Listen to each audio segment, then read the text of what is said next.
자, 어쨌든 오늘은 핵물리에 대한 얘기를 갖다가 맛배기를 마치고 다음 시간부터는 경제정보에 대한 맛배기 쪽으로 들어가도록 합시다. 아무튼 우리 거가 다음 학기부터 커리큘럼이 대부분 많이 바뀌어요.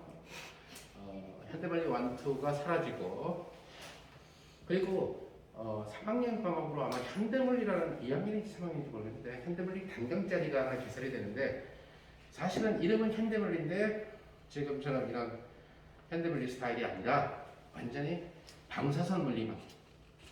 그래서 과거에 있었던 기초 방사선 물리를 아마 하는데, 이름을 현대물리로 한 이유는 교직하는 학생이 현대물리라는 과목이 꼭 있어야지만 교직이 된다라고 해서 이름을 어쩔 수 없이 현대물리로 하고, 내용은 아마 방사선 물리가 될 거예요. 그래서 방사선 물리에 관심 있는 사람들은 그런 쪽으로. 방사선 물리는 우리 과에 그 전공 100% 전공하는 교수는 없어요. 그래서 실제로 우리 졸업생들이 나간 사례를 보게 되면은 UST 쪽으로 가서 대전에서 지금 방사선 쪽으로, UST 같은 경우는 원자력 연구원 쪽 사람들이 교수를 맡고 있죠. 또 하나는 또 한 학생은 공대 쪽으로 가서 방사선 연구를 하는 졸업생이, 그러니까 한양대 공대 핵공학과, 원자력공학과로 가서 석박사까지 하는 걸 밟아서 아마 취업 좀 그쪽으로 연구 그쪽으로 나가려고 하는 사람입니다. 또 한 사람은 조금 오래된 사람인데 소립자 물리학을 그때 입자 물리 실험을 해가지고 일본 나고야 대학에서 박사학위를 받고, 원래 이제 입자 실험 쪽으로 교수 자리를 도전을 하다가 삼성병원에서 아주 좋은 자리가 나와서 그래서 지금 연봉을 아주 많이 받으면서 삼성병원에서, 그래서 그런 큰 병원, 뭐 작은 병원들도 방사선이 있지만 작은 병원 같은 경우는 거의 기사 수준이고, 큰 병원 같은 경우에는 방사선과가 굉장히 중요하죠. 걔네들은 큰 장비들이 많으니까 우리가 흔히 얘기하는 PET까지도 있을 거고 그러다 보니까. 자, 어쨌든 우리가 지난번까지 얘기했었던 이 방사선 방출은 주로 알파 방사선 방출이에요. 그래서 알파 방사선 방출이라는 얘기는 일반적으로 이 핵에서 뭐가 튀어나오겠냐면은 결국 알파 방사선이 튀어나오는 얘기인데, 이 알파 방사선은 누구의 흐름이냐? 바로 헬륨의 핵. 그래서 헬륨의 핵이라는 얘기는 결국 중성자 2개하고 그 다음에 양성자 2개가 결합되어져 있는 이러한 형태. 그래서 알파 방사선을 내게 되면은 당연히 예를 들어서 중성자 2개가 빠져나갔고 양성자 2개가 빠져나갔으니까 원자가 핵종이 달라져요. 자, 일반적으로 이 원자 번호가 달라지게 되는 그런 경우는 뭐 중성자가 하나 줄어든다 이렇게 되면 이제 뭐 동위원소가 되는 그런 케이스가 되겠죠, 그렇죠? 화학적 성질이 똑같아진다는 얘기. 근데 양성자 수가 달라지면 화학적 성질이 달라져요. 그 얘기는 뭐냐면은 한 물질이 다른 물질로 바뀌게 된다는 거예요.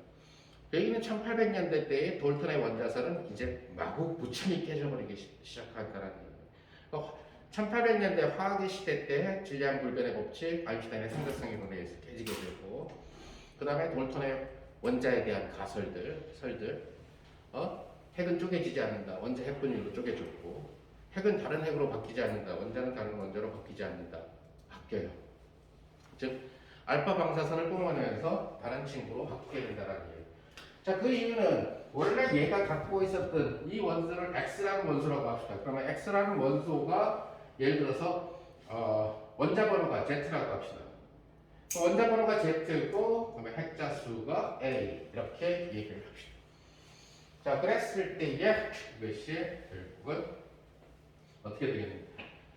뭐가 빠져나가면 중성자가 2개가 빠져나가게 되고 양성자가 2개가 빠져나가게 되니까 Y라는 원소로 바뀌게 된다는 얘기가 되겠죠.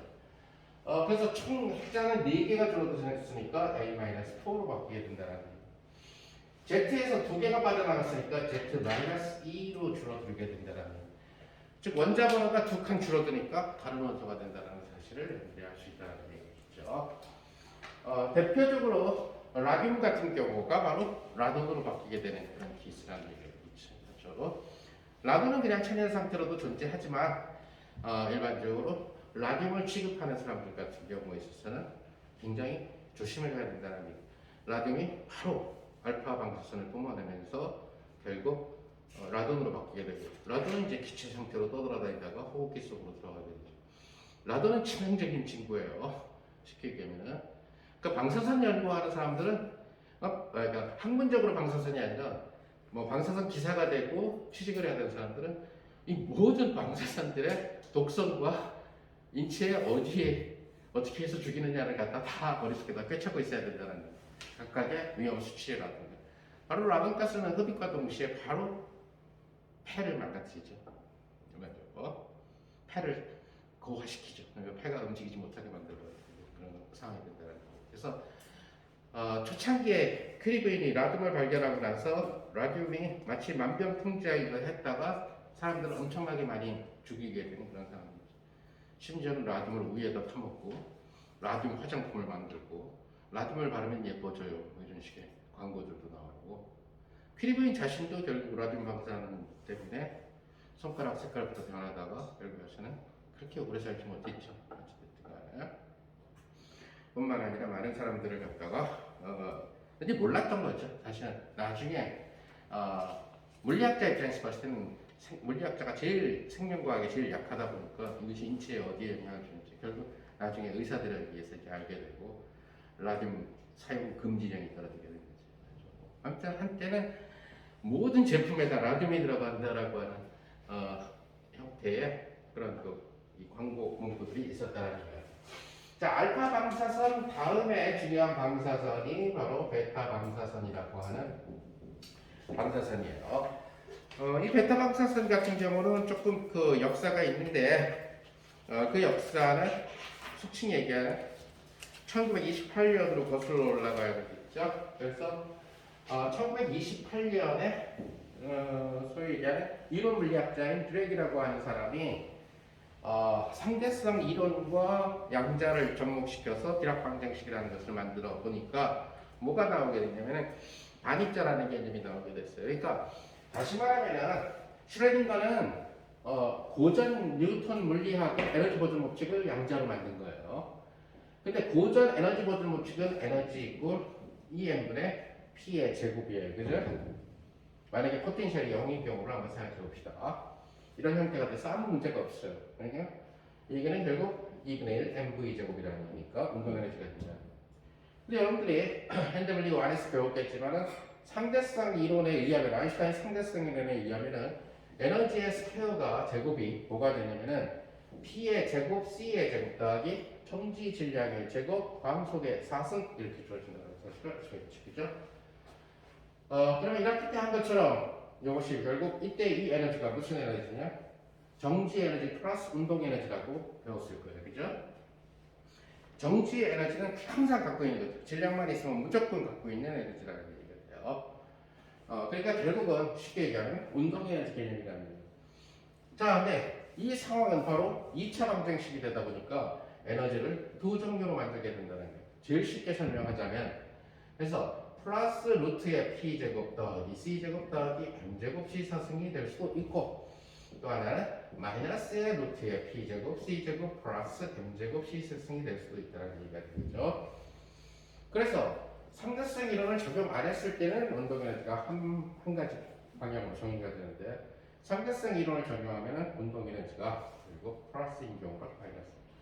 그럼 운동 에너지가 항상 플러스인 거 아니냐? 그것은 뉴턴적인 사고에서는 그렇다는 얘기가 되지만 아인슈타인적인 사고에서는 아닐 수도 있다는 사실을 들어가기 바라는 게 되는 거죠.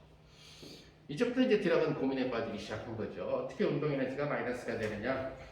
운동 에너지가 플러스라는 얘기를 내가 얘를 밀면은 얘한테 이렇게 에너지를 공급하면은 얘가 힘을 준 방향으로 움직인다는 얘기가 돼요. 자, 그런데 운동 에너지가 마이너스인 물질이 있다 그런다면 내가 얘로 힘을 주면은 일로 와요. 얘를 잡아당기면 일로 가요. 자, 이런. 그래서 이락 같은 경우는 처음에는 저런 입자를 갖다가 영국에서는 우리는 그 말 안 듣는 친구를 갖다가 고집만 부리고 말 안 듣는 애를 청개구리나 뭐 소고집, 황소고집이라고 그러는데 영국 애들은 난 잘 모르는데 노새가 그렇게 말을 안 듣는데요. 짝 말 비슷한 거 있죠, 노새. 그래서 노새 입자라고 이름을 붙였죠. 가자 그러면 노새를 끌면 가자 그러면 오히려 뒷걸음질 치고 밀면은 주인을 차고 그런 나라에서 노새 입자라고 불렀는데 결국 이것이 반입자입니다. 자, 질량은 똑같은데 마이너스의 에너지를 갖고 있는 이항입자.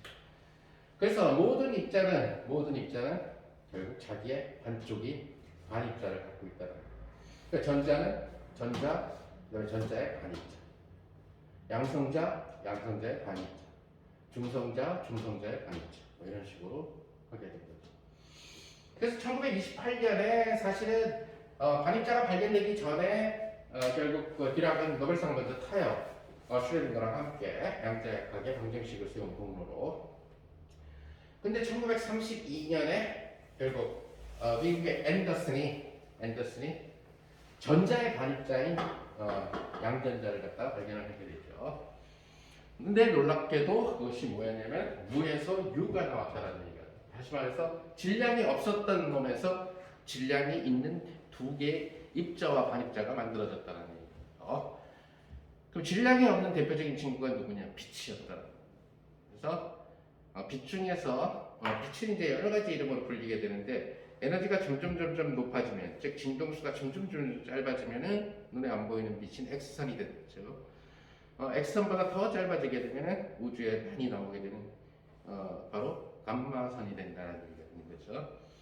그러니까 우리의 영화 코아 같은 경우를 보게 되면은 우리가 지구에서 사람들이 살아갈 수 있는 그 대표적인 이유는 대기가 두꺼워서 그렇다라는 얘기는 뭐 소행성 충돌을 좀 막아줄 수 있겠죠.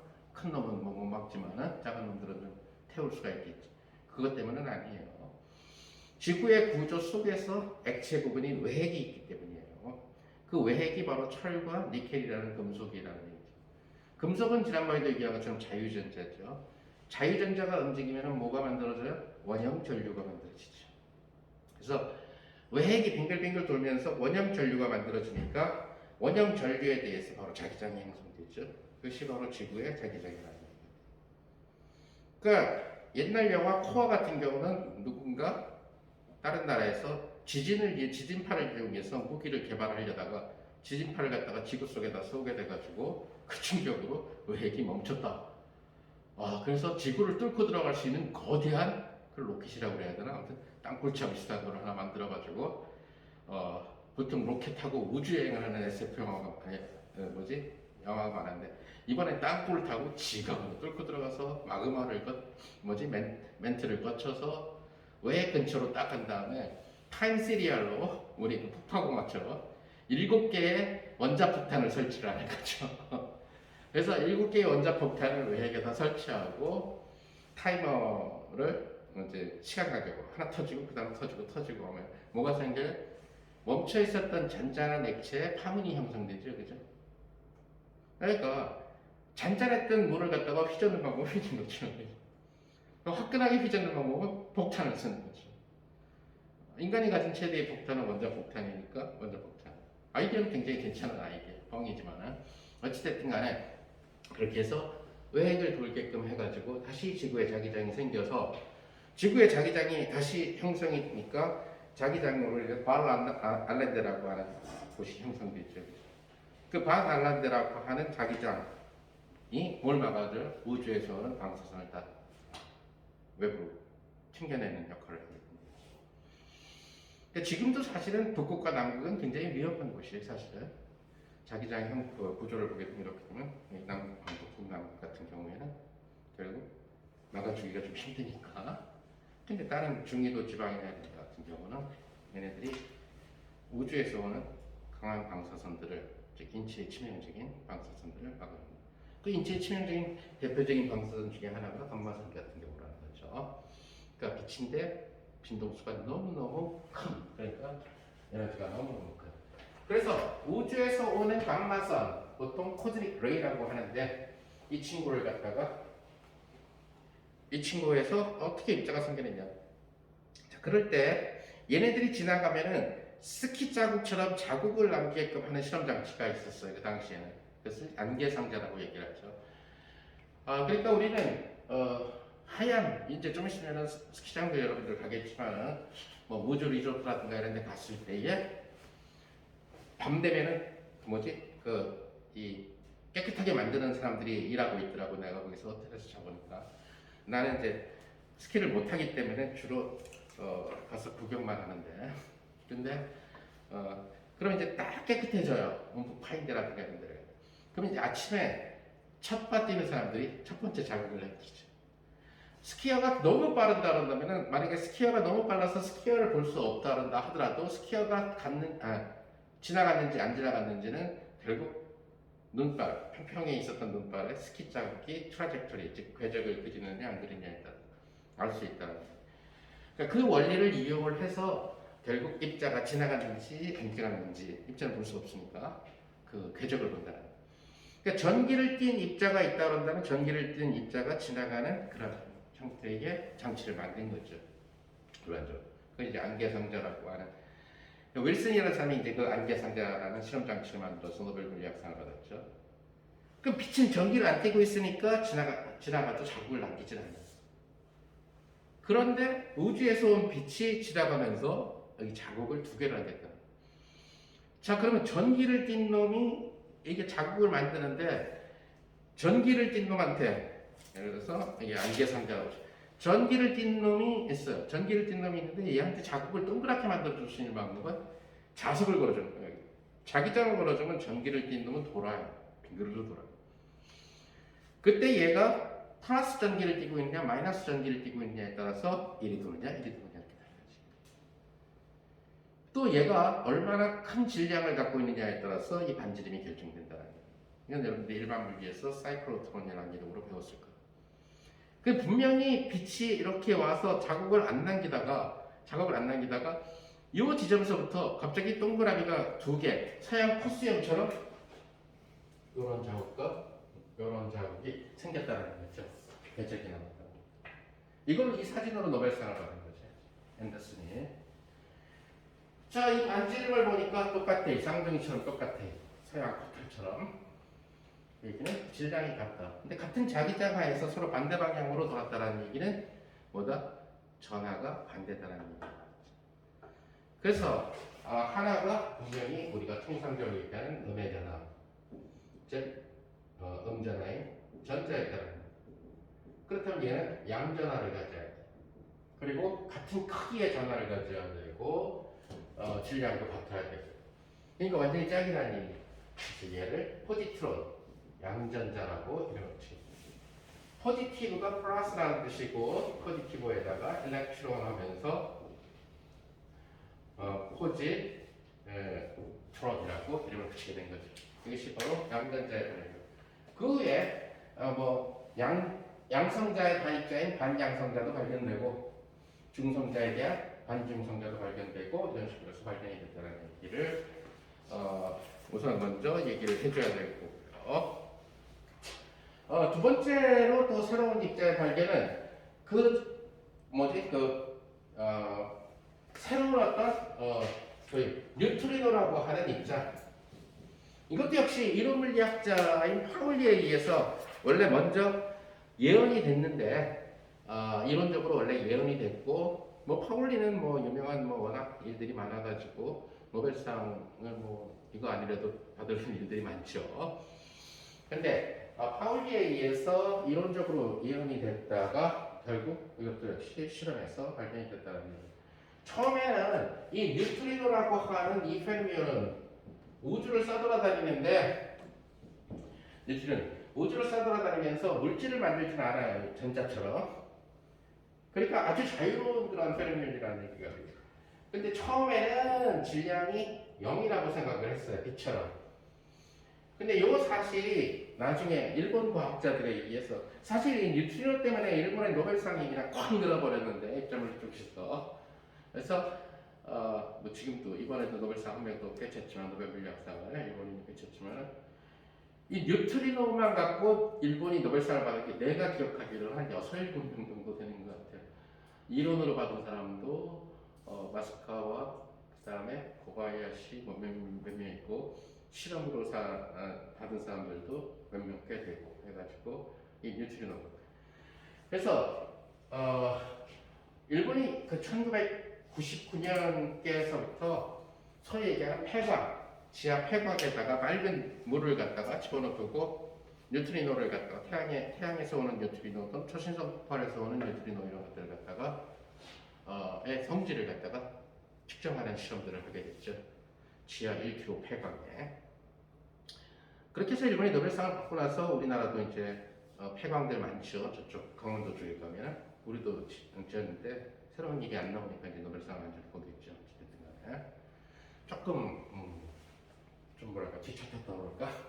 첫째는 어찌됐든 일본의 폐광 까미오 간데라고 하는 광산에서 결국 거기에서 인뉴트리노에 대한 엄청나게 많은 실험을 해가지고 그 뒤에는 뉴트리노가 질량이 0이 아니다. 하지만 굉장히 작다. 이런 사실로 뉴트리노 실험과 이론으로 노벨상을 갖다가 여러 명이 받게 됐다는 얘기죠. 몇 년에 걸쳐서. 자, 그래서 이러한 뉴트리노라는 입자가 있다. 뉴트리노의 입자는 지금 여기도 굉장히 많아요. 물질을 구성 안 해서 그렇지. 지금 여러분 몸을 지금 뚫고 지나가고 있고, 그래서 뚫고 지나가면 어떻게 되냐? 물질과 반응을 안 해요. 잘.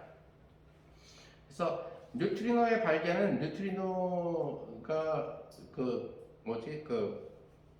이 발견하기가 관측하기가 굉장히 힘든 그런 작업이 있지만은 여러 가지 이제 방식, 체레코프 효과라든가 이런 것들에 의해서 이루어질 수가 있는 거고. 자, 어쨌든 뉴트리노는 우주에서 광자 다음으로 많은 친구예요. 우주에 무슨 그 양성자가 많으냐, 전자가 많으냐. 우리가 보기에는 전자가 이 세상에서 제일 많은 것으로 보이지만 아니라는 얘기죠. 전자는 물질을 구성해야 되는데 우주 속의 물질은 별로 없어요. 우주는 거의 허허벌판이지. 은하수 하나와 은하 하나와 은하 사이 거의 허허벌판이에요. 그죠? 물질이 별로 없어요. 그런데 그 속을 갖다가 휘젓고 돌아다니는 두 명의 최고로 많은 벌떼들이 있는데 하나가 바로 질량 0이 광자들이 되는 거죠. 온갖 우주를 갖다가 쏟아내고 있는. 그 다음에 또 하나가 바로 뉴트리노라고 하는 입자가 우주를 쏟아내고 있는 거죠. 결국은 질량이 처음에 0으로 생각했다가 나중에 0이 아닌 것으로 분명히 됐지만, 자, 그러다 보니까 뉴트리노 같은 경우도 반뉴트리노가 있겠죠. 그래서 뉴트리노는 보통 뉴라고 쓰는데 뉴트리노는 그 사실은 전기적으로 중성을 띠고 있기 때문에 중성을 띠고 있어서 원래 처음에는 파울리가 뉴트론이라고 이름을 붙였어요. 중성자라고. 그래서 파울리가 뉴트론이라고 이름을 붙였는데 1932년에 최드윅이 중성자라고 또 이름을 바꾼 거예요. 그래서 한동안은 중성자가 두 개예요. 하나는 가벼운 질량이 그때는 질량이 0으로 믿었죠. 그런 친구라. 그 뒤에 가서 결국에서는 그 엔리코 페르미가 이래갖고는 혼돈이 돼서 물리를 할 수가 없다. 설명을 할 수가 없다. 뭔가 하나의 입자가 하나의 이름에 대응돼야지 두 개의 입자가 같은 이름을 갖고 있으면 어떻게 되는 거예요? 우리는 가능하죠. 지금 인터넷 찾아보게 되면 동명이인들 엄청 많으니까, 그죠? 그런데 그건 뭐 별로 중요치가 않다는 얘기겠죠. 지금 뭐 우리나라 프로야구 선수 중에 박찬호도 있잖아. 지금 현재 뛰고 있는 사람. 그렇다고 해서 그 박찬호가 저쪽 옛날 그 아저씨 박찬호냐 이렇게 생각하는 사람은 없단 말이에요. 근데 이건 아니라는 거죠. 물리의 발전을 위해서 이건 좋은 방법이 아니다. 그래서 파울리 페르미가 어느 나라 사람이냐면은 이탈리아 사람이에요. 그래서 바로 그 이탈리아 사람이기 때문에 이탈리아에서는 이노를 붙이면은 이노를 안 붙인 것보다 작은 것을 얘기를 해요. 일반적으로 이노를 단어에다가 이노. 그래서 뉴트론에다가 이노를 붙이니까 뉴트리노라는 단어가 엔리코 페르미가 된 거죠. 여러분들이 나중에 이제 코로나 그러니까 좀 잠잠해져가지고 유럽 여행을 가서 만약에 이탈리아를 가서 스파게티 집을 간다 한다면은 파스타 달라고 하는 무식함을 범하면 안 돼요. 그것은 우리나라 식당 가서 아줌마 분식 주세요 하는 거랑 똑같아요. 우리나라에서 파스타가 스파게티지 일반적으로 이탈리아에서 얘기하는 이탈리아의 모든 분식을 밀가루 음식을 통칭하는 것이 파스타라는 단어고 그 중에 단면의 모양이 원인 경우만을, 즉 원통형 대칭성을 갖고 있는 친구만을 스파게티라고 불러요. 그러니까 까르보나라 같은 경우는 얘를 안 쓰기 때문에 직사각형을 써야지만 정상이기 때문에 파스타는 맞지만 스파게티라고는 안 부릅니다. 이 파스타가 있는데 이탈리아의 스파게티가 세 종류가 있게 되죠. 반지름이 대중소냐에 따라서 그냥 보통 평범한 반지름이면은 우리가 흔히 먹는 토마토 파스타 스파게티 같으면은 스파게티. 그다음에 소면처럼 얇게 나온 게 있어요. 스파게티노. 이런 식으로. 그다음에 좀 굵게 나온 게 있어요. 조금 더 굵게. 그런 것들. 그로스티 스파게티 뭐 이런 식으로 해가지고 입니다. 그래서 엔리코 페르미, 이탈리아 사람인 페르미의 재치가 돋보여서 결국 뉴트론이라는 이름으로 두 개의 입자가 있다가 결국 작으니까 너는 인호를 붙여라. 뉴트론이라고 이름을 붙이게 된 거죠. 중성을 띠고 있는 페르미입니다. 자, 이제 이런 것들이 알려지게 되고 나서 결국은 소위 베타 방사선의 정체가 물리학적으로 밝혀지게 됩니다. 베타 방사선이라는 이름은 러더포드가 1911년에 실험을 통해서 두 번째로 발견한 그런 방사선이기 때문에 베타 방사선이라고 이름을 붙인 거예요. 그때도 얘기한 것처럼 러더포드는 세 종류의 방사선을 갖다가 찾아냈는데 전기 실험을 통해서, 즉 자석을 걸어줘서 이리 휘느냐 안 휘느냐 휘느냐에 따라서, 그죠? 그래서 플러스 전기를 띤 놈을 알파 방사선이라고 이름을 붙였고, 그러니까 플러스 전기를 띠고 있다는 얘기는 결국 전자 두 개를 잃어버린 헬륨, 그죠? 헬륨 플러스 이가 원소라는 얘기가 되겠죠. 알파 입자가 되겠죠. 그래서 플러스 전기를 띤 알파 방사선. 또 어떤 물질은 방사선을 내는데 투과력이 있는 알파 방사선인데 알파 방사선보다 더 투과력이 좋더라. 알파 방사선이 두 장을 지나갈 거면은 걔는 한 5창을 지나간다. 그런데 걔는 전기를 마이너스를 띠고 있더라. 그것이 설마 전자일 거라고는 생각을 안 했죠. 그런데 일단은 베타 방사선이 러더포드 입장에서는 베타 입자라고 얘기를 했어요. 베타 입자의 흐름이라고. 이 베타 입자는 마이너스 전기를 띠고 있다. 그 다음 이제 세 번째로 발견한 것이 바로 아까 얘기했었던 우주에서 오는 감마 방사선이죠. 그래서 빛인데 에너지가 너무너무 커서 투과력이 강한 빛이 되는 거죠. 엑스선도 투과력이 있지만은 그보다 훨씬 더 투과력이. 그래서 감마 방사선까지 세 종류를 세 타입을 찾아내게 됩니다. 자, 감마 방사선 얘기는 이번 코스에서는 얘기를 못 해주게 될 것 같고, 베타 방사선은 바로 뭐에서 나온다라는 사실을 물리학자들이 알아내게 됐냐면은 베타 방사선을 뿜어내고 나서 결국 뭐가 바뀌냐면은 원자 번호가 바뀐다라는 사실을 알아내게 된 거죠. 그래서 베타 방사선을 뿜어내고 나서 어떤 X라는 핵이 있었어요. A하고 Z가 뭘로 바뀌게 되냐면 어떤 Y라는 친구로 바뀌는데 이번에는 원자 번호가 하나 증가하거나 또는 예를 들어서 X라는 친구가 있는데 베타 방사선을 뿜어내고 나서 결국은 A의 Z-1의 Y라는 친구로 바뀌는 이런 두 종류의 베타 방사선에 의한 핵종 변화가 생긴다라는 사실을 알아내게 됩니다. 자, 이제 그 다음에는 여기에 어떤 입자들이 튀어나오는가를 조사를 하고 에너지 보존 법칙을 체크를 해줘야 된다는 얘기입니다. 여기도 역시 어떤 놈들이 튀어나오고 그 에너지 보존 법칙을 통해서 어떤 입자들이 튀어나오는지를 체크를 해줘야 된다는 얘기입니다.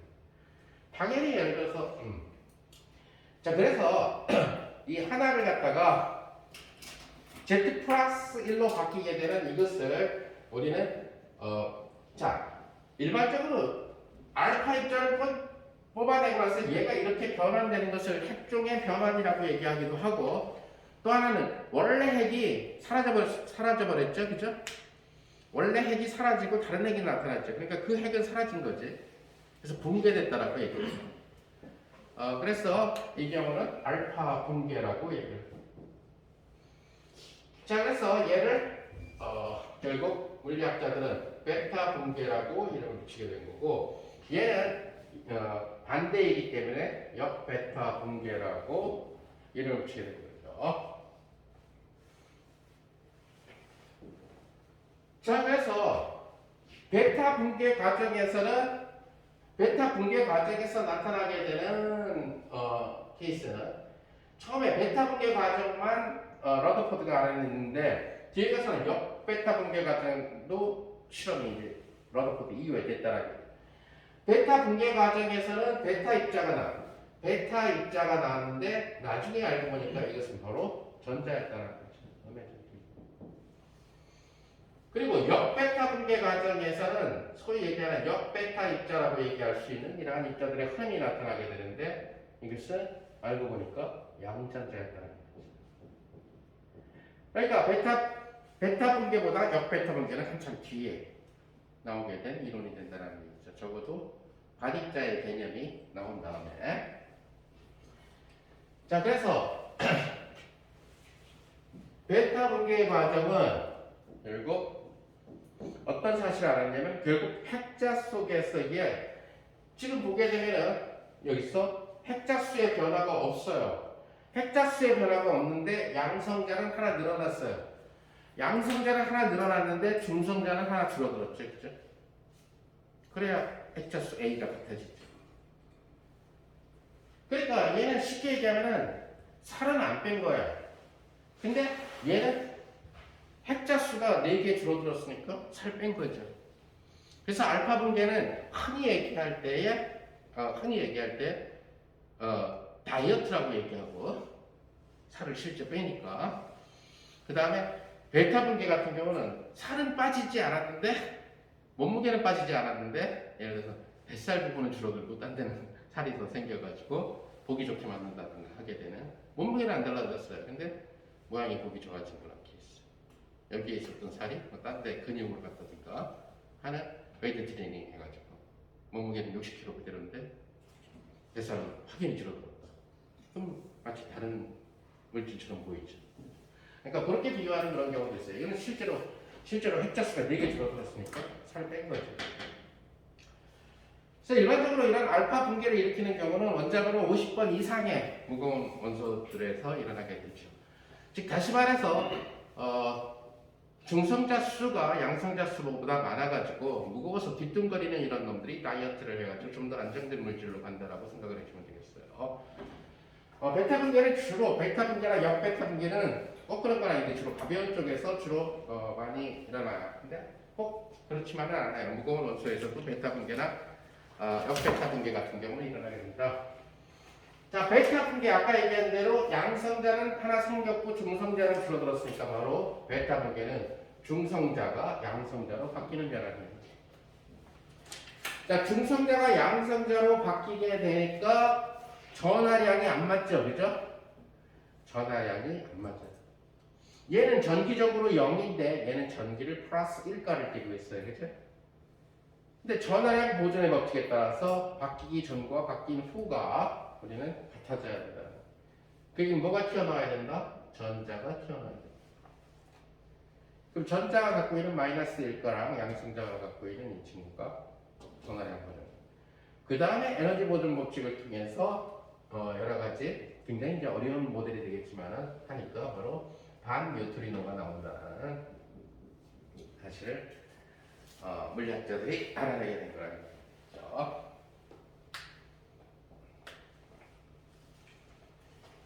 자, 베타 붕괴의 대표적인 예는 소위 얘기하는 세슘이에요. 그래서 55번 세슘이 137이라는 질량을 갖고 있는데 이 친구가 바로 바리움, 그 다음에 56, 137 플러스 전자 플러스 반뉴트리노. 반뉴트리노는 인체에 무해하기 때문에 아무 걱정할 것이 없어요. 바리움 56, 137은 안정된 원소이기 때문에 걱정할 필요가 없다는 겁니다. 하지만 세슘 55, 137 같은 경우는 결국 얘를 방출해요. 그러니까 얘네들이 모여서 우르르 흩어져 나오게 되면서 마이너스 전기를 띤 베타 방사선이 방출되게 된다는 거죠. 베타 방사선은 에너지가 큰 전자들의 흐름이에요. 바로 이게 후쿠시마죠. 바로 후쿠시마 원전에서 나오게 된 대표적인 두 개의 방사선은 하나는 요오드라는 방사선이고, 그러니까 동위원소 요오드를 얘기하는 거예요. 또 하나가 바로 세슘이 엄청나게 튀어나왔다는 거예요. 그러니까 여러분들이 뭐 일반 물리에서 공부해서 알겠지만 반감기가 결국 요오드는 너무 짧아요. 8일 정도, 일주일 정도라는 거예요. 세슘은 30년 정도라는 거예요. 그다음에 인체에 미치는 영향도 요오드에 비해서 세슘이 커요. 그러니까 바로 이 요오드 같은 경우는 최악에 심각했을 때가 갑상선 암 정도라는 거예요. 근데 잘 알다시피 갑상선 암은 모양 이름만 암이지 절대 안 죽어요. 갑상선에만 생겨서 전이가 안 돼. 갑상선은. 그래서 수술 안 하고도 평생 사는 사람이 있을 정도로 암치고는 암 같지 않은 암. 그래서 말기가 되죠. 그래서 방사능 요오드의 걱정은 별로 없었고, 바로 이 세슘은 굉장히 위험하죠. 바로 얘도 역시 폐를 죽게끔 만드는. 그래서 폐에다 영향을 주게 되는 그런 게 있습니다. 즉 후쿠시마에서 쏟아져 나온 세슘에서 나온 방사선은 베타 방사선이라는 얘기예요. 반감기가 30년이나 되고 평균 수명이 약 45년 정도 되니까 떠돌아다니겠죠. 바닷속에도 많이 빠졌을 거고, 그죠? 세슘 같은 경우는 지하수를 통해서 토양 속으로 들어갈 수도 있고, 그래서 토양 속에 뭐 식물에 함께 들어가 있을 수도 있고, 또는 공기보다 가벼운 세슘 가스 같은 경우가 돼가지고 이렇게 대기권을 돌아다니다가 빗물에서 어느 어딘가에 떨어지게 되겠지, 그죠? 그래서 혹시나 하는 마음에서 우리과 방사능 측정소의 별로 학생들은 비 오는 날 바빠지죠. 비 오는 날 빗물 묻은 이파리 주우러, 그죠? 여기 굉장히 안전지대이기 때문에, 방사선이 거의 없는 안전지대이기 때문에 그나마 나가서 좀 활동하려면 빗물에 젖은 이파리를 주워와서 그걸 갖고 해보면 평소보다 다른 수치가 나오면 혹시 돌아다니는 그런 방사능 물질에 의한 효과를 갖다가 생각이 든다는 거고, 자, 그 다음에 이제 속칭 얘기하는 역베타 붕괴. 역베타 붕괴 과정은 원자 번호가 하나가 줄어든다는 얘기가 돼요. 그래서 역베타 붕괴 과정은 P라고 하는 친구가 N이라는 친구로 바뀌게 되고, 대신에 여기서는 포지트론 양전자를 E 플러스라고 써요. 전자같이 생겼는데 양의 전기를 띠고 있다 그래서. 그 다음에 여기에서는 바로 뉴트리노가 나와. 자, 뉴트리노가 됐든 엔티 뉴트리노가 됐든 반 뉴트리노가 됐든 얘네들은 그냥 나오는 순간에 아무 인체에도 안 미치고 그냥 우주로 빠져나가면 되니까 물질과 반응을 안 하고 관심사가 아니라는 거죠. 그럼 여기에서 나오게 되는 대표적인 친구들은 바로 역베타 붕괴 과정에서는 역베타선이라는 방사선이 나오게 되는데, 그것은 바로 양전자들의 흐름이 된다는 얘기죠. 그래서 우리가 인공적으로 양전자들의 흐름을 만들어낼 때 제일 쉬운 방법은 역베타 붕괴를 일으키는 방사성 물질을 이용한다는 얘기죠. 그래서 역베타 붕괴를 일으키는, 근데 베타 붕괴는 자연스럽게 일어나요. 왜냐면 중성자가 양성자보다 무겁기 때문에 무거운 원소는 점점 가벼운 원소로 바뀌려고 하는 경향이 있어요. 그래서 무거운 친구는 가벼워지려고 하는 그런 경향이 자연스러운 경향이기 때문에 N에서 P로 가는 이 베타 붕괴는 자연스러운 과정이에요. 시간도 굉장히 짧게 걸리고.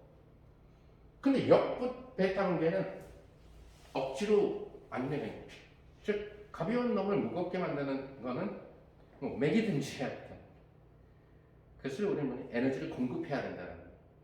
즉 다시 말해서 베타 붕괴 과정이 자연스럽게 진행되는 그러한 발열 과정이라면은 속칭 얘기하게 되는 역베타 붕괴 과정은 에너지를 공급해줘야 되는 흡열 과정이 된다는 화학적으로.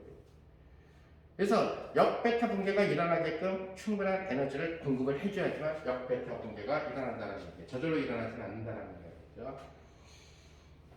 자, 역베타 붕괴를 하게 되면은 원자 번호가 한 칸 아래로 내려가게 된다는 얘기가 되죠. 그래서 역베타 붕괴의 뭐 예를 들면은 나트륨 11, 22 그죠? 두 배가 되니까 안정된 나트륨이 되겠죠. 이것이 역베타 붕괴를 통해서 네온의 동위 원소인 네온 10, 20으로 10, 22로 네온은 원래 10, 20이 돼야 안정된 네온이죠. 두 배가 돼야. 근데 10, 22니까 바로 동위 원소 네온이 된다는. 그리고 당연히 양전자 나오고 그리고 뉴트리노가 나오는 이런.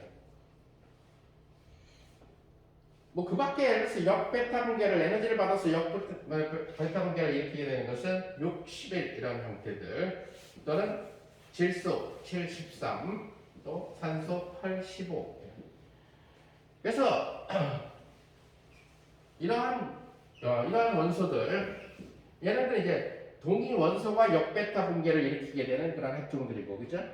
원래 핵종은 아니죠. 6, 12가 원래 안정된 핵종이니까 그죠? 그보다 핵자수가 하나 작은 그죠? 중성자 개수가 좀 양성자 개수보다 작은 이러한 핵종에서 주로 가벼운 원자 핵종에서 역베타 붕괴가 발생하거나 혹은 나트륨처럼 안정된 친구가 예를 들어서 역베타 붕괴를 형성하거나 이런 식으로 하면서 뭘 만들어내느냐 결국 역베타선이라고 부르게 되는 포지트론 빔을 갖다가 만들어 형성시킨다는 얘기가 있죠.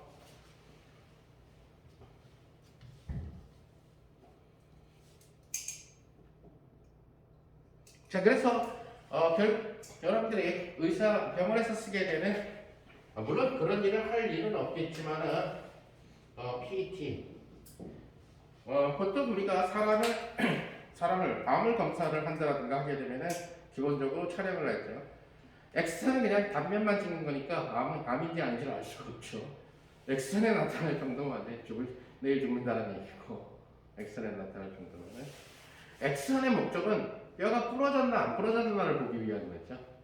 그러다가 이제 엑스선을 갖다가 조금 소프트하게 만들어서 소프트 엑스레이라는 것을 개발해서 윗속을 보기 시작했죠, 그죠? 오케이. 여러분도 알다시피 이 사람 몸의 장기는 그 장기의 특성상 그 검사할 수 있는 기계가 검사할 수 없는 기계들이 있어요, 일반적으로.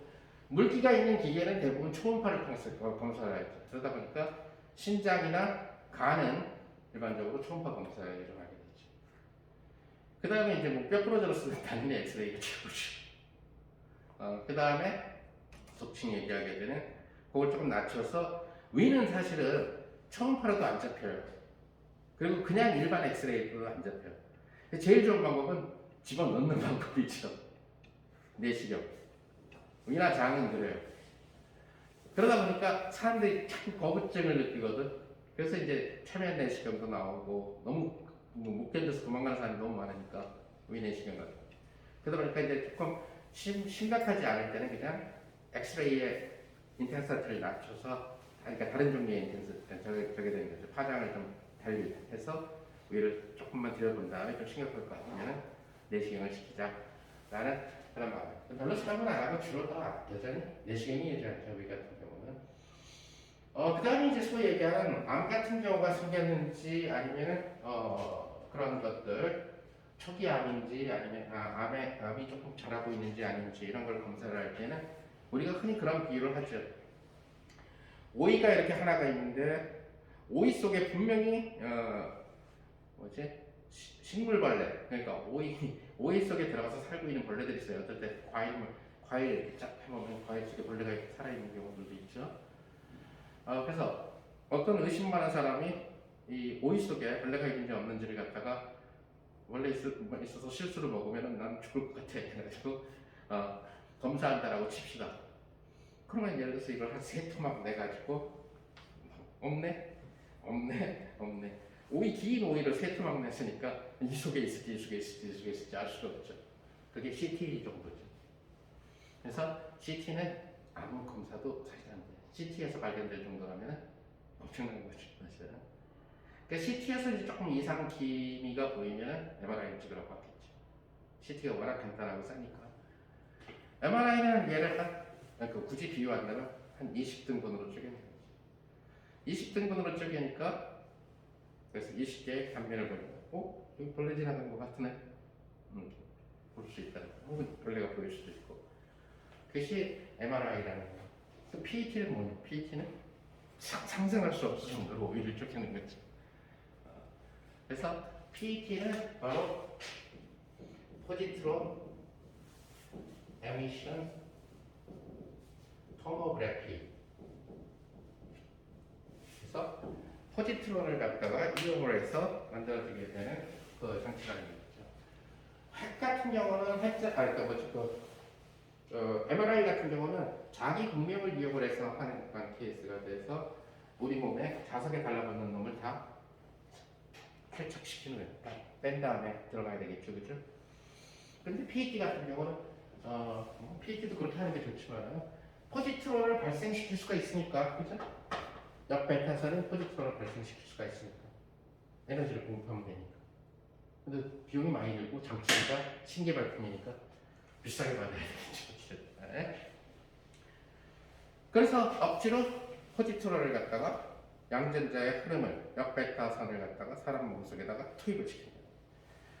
그렇게 되면 어떻게 돼요? 사람 몸속에는 양전자가 없었죠. 사람 몸속에는 뭐가 있습니까? 세포를 구성하는 전자들이 있었다는 거죠. 이 양전자가 전자를 만나서 감마선이라는 빛으로 변하게 돼요. 그 빛이 어디에서 나오는가를 통해서 사진이 잡히게 되죠. 화면이 잡히게 돼요. 그것은 MRI보다 훨씬 더 토모그래피, 더 잘게 쪼개게 된다는 거예요. 따라서 PET 같은 경우는 초기 암을 발견하는데 대박이라는 겁니다. 보고 정말 암에 흔적이 있어요. 부자들이 많이 하겠죠. 의료보험도 안 되고 엄청 비쌀 테니까. 그렇지만 또 하나는 뇌같이 복잡한 곳들, 치매기가 생길 것이냐 안 생길 것이냐 분들 같은 경우에서 PET 이미 MRI에서 백색화가 진행됐다든가 이렇게 보이면 게임 끝난 거죠. 치매는 알츠하이머 같은 경우는. 그러니까 알츠하이머로 진행되기 전에 보고 싶다. 진행되고 있는 아주 초기 상태냐 아니냐. 어쨌든 이런 방법에 의해서 방사선의 이론적인 근거는 핵물리학자들이 해결을 하고, 이제 실험적으로 얘네들을 이제 어디에다 응용하느냐 이런 것들 같은 경우들이 있는데, 대표적으로 베타 분계의 제일 대표적인 성공은 바로 미지의 원자를 찾는 그런 그 사건에서 시작을 한 거죠. 베타 분계 과정이 알려지기 전에는 사실은 92번까지의 우라늄까지 중에서 1번부터 우라늄까지 중에서 43번, 61번, 85번, 그다음에 뭐야? 87번 원소들이 미싱이었다는 거죠. 그래서 미국의 세그레라고 하는 물리학자가 결국은 43번을 만들어 보겠다. 세그레는 노벨상을 받아요.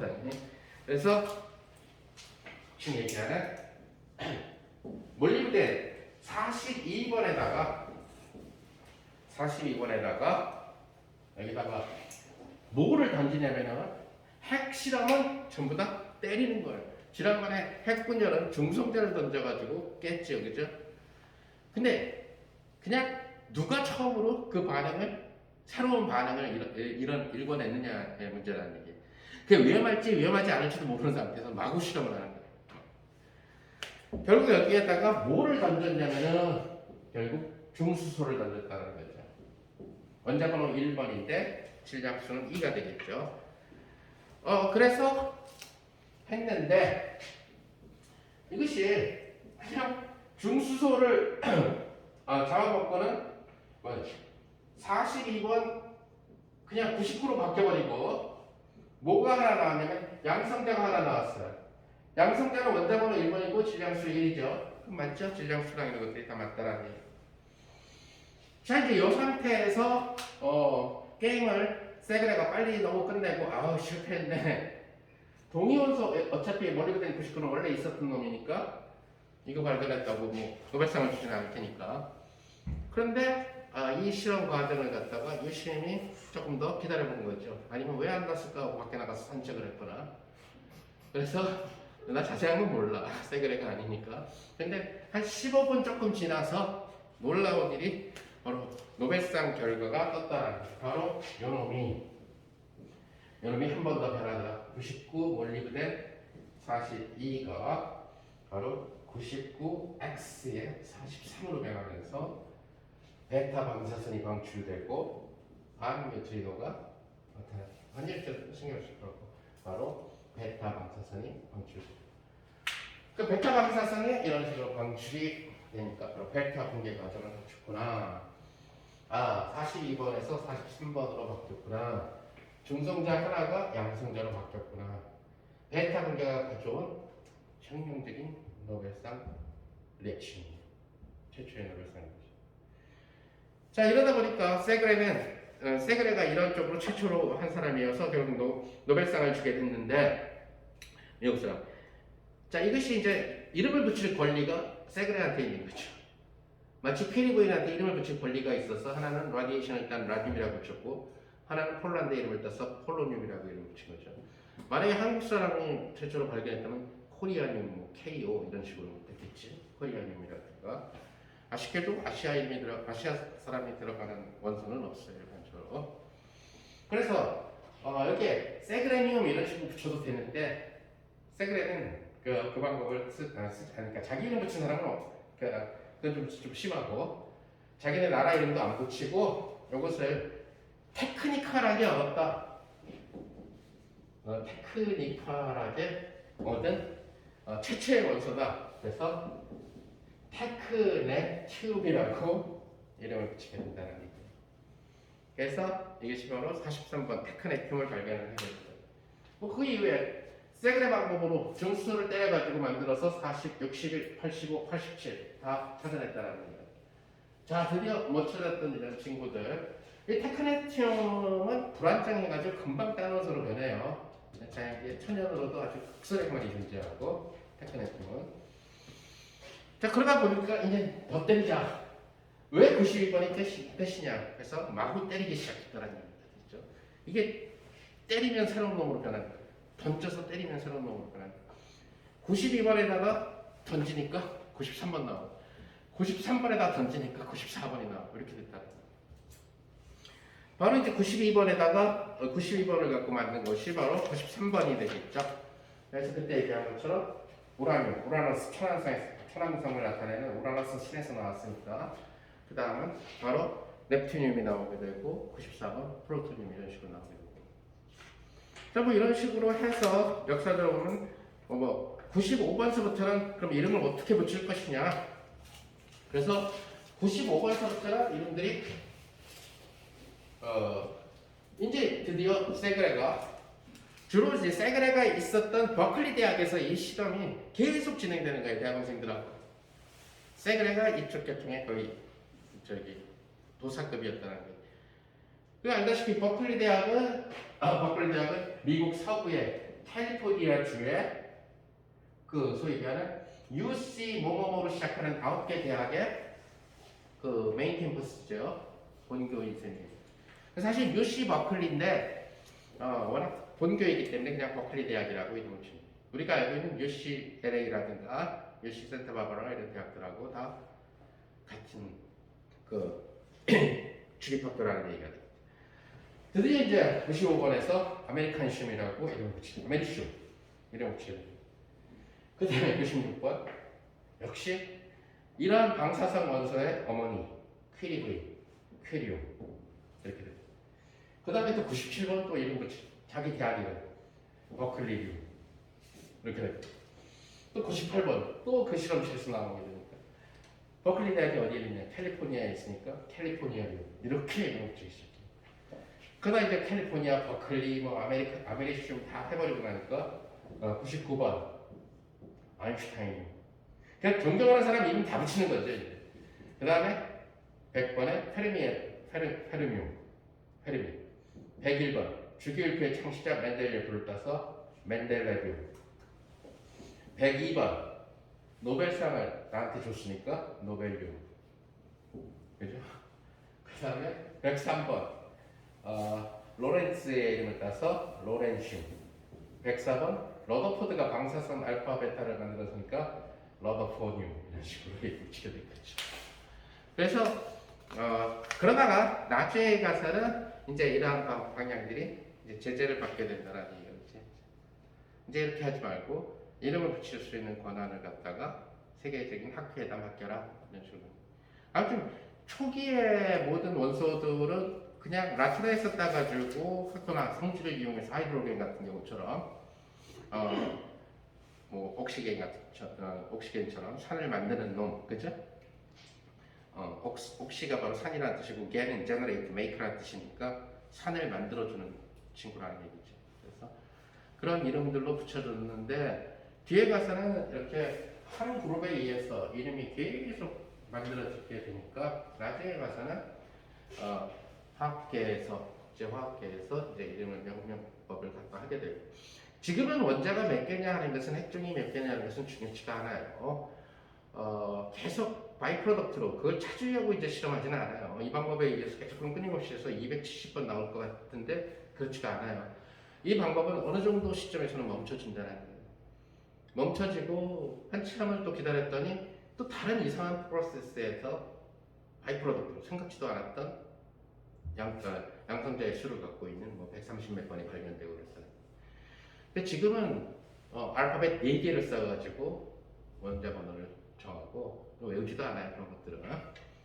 내가 고등학교 다닐 때에는 103종이었거든.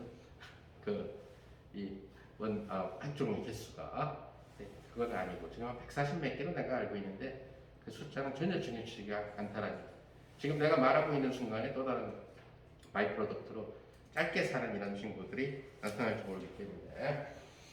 자, 그래서 이제 속칭 얘기하게 되는 이 핵물리는 완전히 충돌 실험이라는 얘기예요. 그래서 기존의 핵 중에다가 굉장히 고속으로 쏘아대는 어떤 빔을 갖다가 쏘아대가지고 결국 핵종을 변화시키거나 핵을 분열시키거나 또는 우리가 자세하게는 얘기 못했지만은 핵을 융합시키거나, 그죠? 핵 두 개를 갖다가 붙여서 무거운 핵을 만들거나. 그때도 역시 에너지가 발생한다는 거죠. 핵 두 개를 붙여서 무거운 핵을 만들어서 해도 에너지가 발생하는데 그것을 전기 에너지로 쓰죠. 그것이 바로 핵융합 발전이 된다는 거죠. 그러니까 양성자 핵을 갖다가 두 개를 붙여가지고, 그러니까 수소핵 두 개를 붙여서 이중 수소핵을 만들고, 이중 수소핵 두 개를 갖다가 붙여가지고 헬륨을 만들고. 자, 이것이 어디에서 자연스럽게 진행되느냐면 별 속에서 자연스럽게 진행되는 과정이에요. 그때마다 결국 에너지가 발생하죠. 별은 처음에 태어났을 때 몇 퍼센트 수소 핵으로만 형성돼 있다가 엄청나게 고온이니까. 근데 별은 어차피 실제 온도 자체가 10,000도 이상이 되는 그런 고온체이기 때문에 이러한 핵융합이 가능한데 이제 이것을 갖다가 지상에서 만들어서 사용을 해봤다는 거지. 그러니까 지상에 태양을 만들어 보겠다는 거죠. 그것이 바로 소위 얘기하는 토카막이라고 하는 장치가 될 거고, 그 토카막 속에서 인공 태양을 만들어서 거기서 뿜어내는 에너지를 갖다가 전기 에너지로 활용하죠. 그런데 이제 플라즈마라고 하는 그 상태가 기체보다 더 온도가 높아졌을 때의 상태인 플라즈마 상태가 그렇게 장시간이 보존되는 것이 아니기 때문에 어려움이 있었는데 점점 이제 기술이 개발이 돼서 얘를 좀 더 오랜 시간을 보존시킬 수 있는 토카막 장치들이 점점 개발되고 있다는 얘기예요. 그러니까 우리나라에도 대전에 아마 토카막 장치가 작은 게 하나 있을 거고, 그죠? 그 다음에 유럽 연합에서 하는 게 아마 프랑스에 있을 거고, 그것이 이제 아마 곧 결과로 있는 우리가 상상할 수 없는 전기를 뿜어낼 수가 있다는 거예요. 그래서 핵분열도 전기를 만들 수가 있고 핵융합도 전기를 만들어낼 수가 있다는 얘기예요. 자, 핵물리나 방사선은 할 얘기가 더 많지만 일단 여기까지 한 걸로 하고 다음 시간부터 다른 테마로 들어가 봅시다.